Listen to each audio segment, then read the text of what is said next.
Welcome.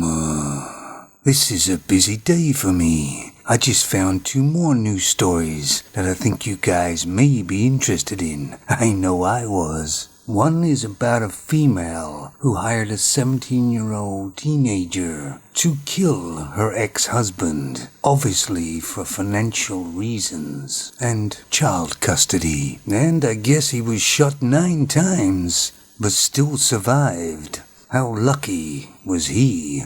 But the people have been caught, and the sheriff said this is a very rare case. But I don't know what planet he's living on, but it certainly isn't rare that the female kills their husband or ex-husband, or has him killed. It may be rare that they got caught. And all the things that we see nowadays about females conducting themselves, why do people still think that females never lie?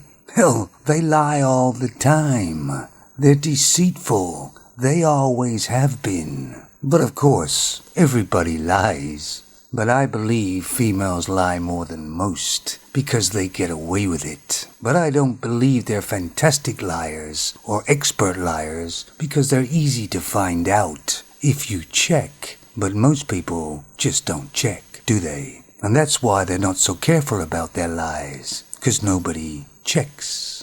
But anyway, this wife or ex-wife paid this 17-year-old teenager $13,000. I guess life is pretty cheap.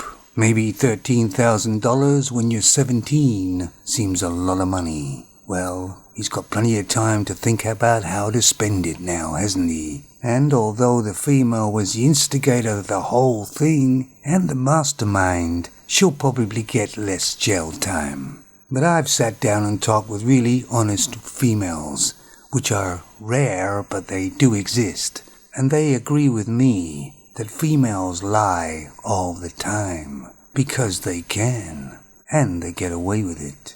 That's why most females don't trust other females. But I believe there's loads of husbands or ex-husbands that have had a nasty accident and it hasn't been investigated. And if it was, they'll probably find out something different.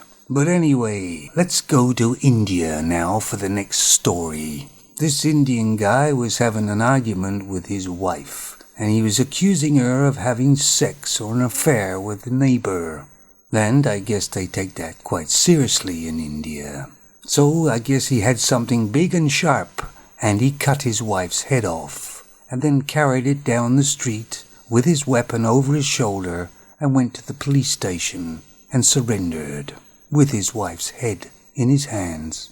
I guess he wasn't thinking too much about reconciliation on that situation, and it's sorry to say that a female lost her life, but his life is over too. He would have been just better off just to have left her. So here's a question for you guys. What happens if you've been married for quite some time and you find out your wife is having an affair? You've never had an affair, so what would you do? Now come on guys, try and be sensible about it. Say what you really would do. Not like that guy in India, okay? Be talking to you real soon like. See ya.